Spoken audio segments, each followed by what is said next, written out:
All right. So the first exercise, and expect to spend 10 to 15 minutes on this at most, is thinking about different terms that folks use to describe people who have experienced trafficking. So this is both the good and the bad, and it could be informal terms used within the communities or things that we hear in media, news stories, newspapers, etc. So we can first start with the bad. So what are some phrases or words that you've heard others use to describe people who have experienced trafficking that are inappropriate, irrelevant, or disrespectful? Slut, whore, prostitute, dirty hoe,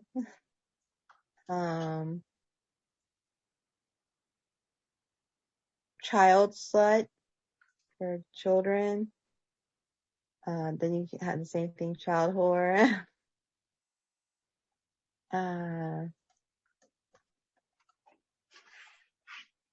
Lot lizards.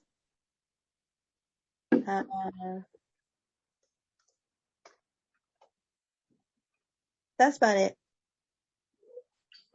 Gotcha.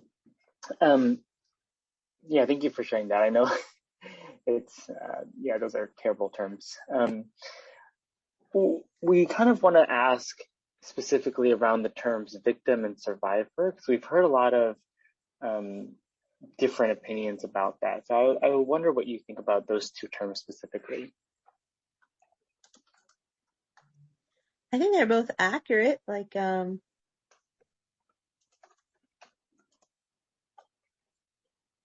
prefer not to be called a victim, but I've done years of therapy. A lot of times people who have, say they're survivors, have gone to therapy and recovery.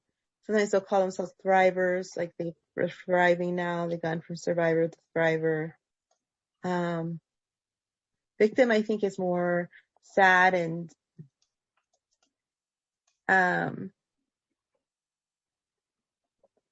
it makes the person just seem like it just has a negative feeling, a negative connotation to it. But I think it's accurate.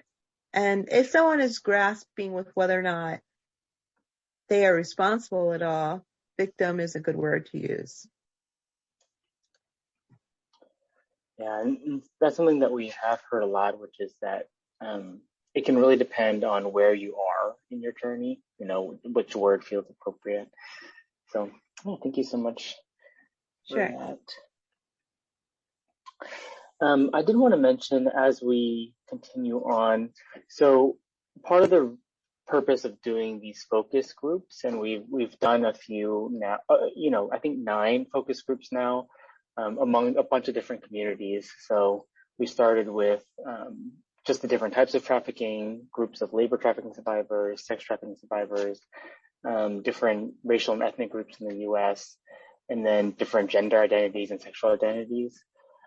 So you definitely don't feel like you have to represent anything in particular, but we are particularly interested in understanding if there's anything relevant in your own journey or those of people around you about specific challenges that people identify as Native or Indigenous might experience with trafficking experience. I'm part Native, but I don't think that affected my trafficking, except for the fact that both my grandfathers are Native. They're Blackfoot Indian, but I don't think that affected my trafficking situation, except that they were both, one died when my mother was really young, and the other was absent because I was in familial trafficking, and I think having the lack of paternal presence may have affected the family that trafficked me. And I know that often Indigenous communities are broken. So that's the only thing I can think of in the way that it affected me. Sure. Yeah, and you definitely don't feel like everything has to do with that. It's just if there's anything, as we think through different challenges, things like that you're like, it might be particularly present in my community that other people don't experience, that it could be helpful for us. Okay, So, moving on, this one is kind of the bulk of our discussion today, which is going to be talking about necessities of life and different institutions and services. So the first question we're going to talk about is different common issues or needs that people who have experienced trafficking may have. So you can feel free to think about your own experiences, but you can also think about the experiences of people that you know. And again, this is kind of a free listening exercise, so feel free to just like word vomit and just throw out all these different needs and concerns that people who are trying to leave a trafficking situation might have. Trying to leave a trafficking situation? They need a safe place to go. So probably everyone has said that, but they, but they also need, safe adults. Like I was a child, so they need safe adults. They need education at school, and they need education at school for both teachers and peers, which is the law in the state of California, although many school districts don't actually follow it. So they need resources such as money, food, housing. Therapy is a big one. Appropriate type of therapy for people who have experienced very severe forms of trauma, very, very severe forms of abuse.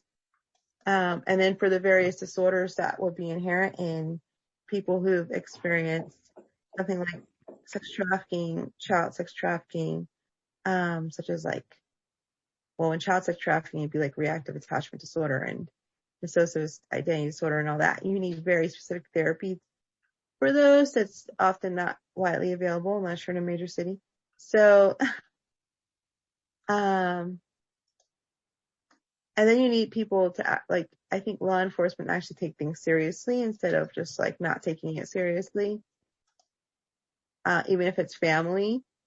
My sister and I have had law enforcement say to us, "Are you sure you want to press charges against your own mother?"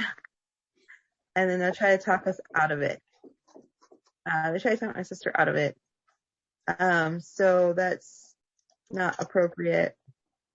For some of my people I know, they've needed like help with childcare, parenting resources,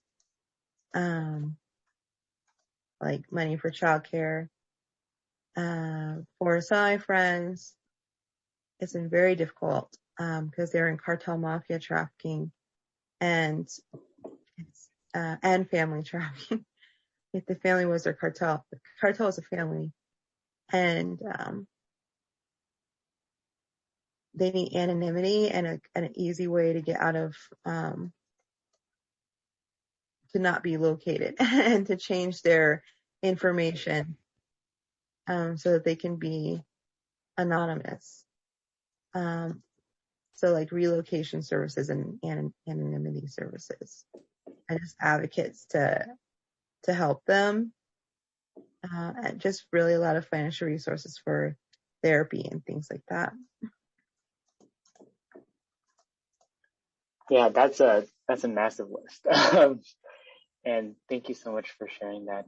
So thinking about all those things, we've already talked about shelter, education, safe adults, safe places to explore and talk through, with different types of therapy.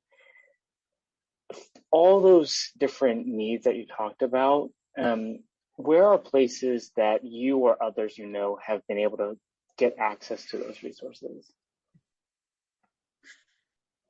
Well, for like some counseling support, I would say online, like Rebecca Bender does a really good job. She's well known, right, to help survivors. But where do I get resources?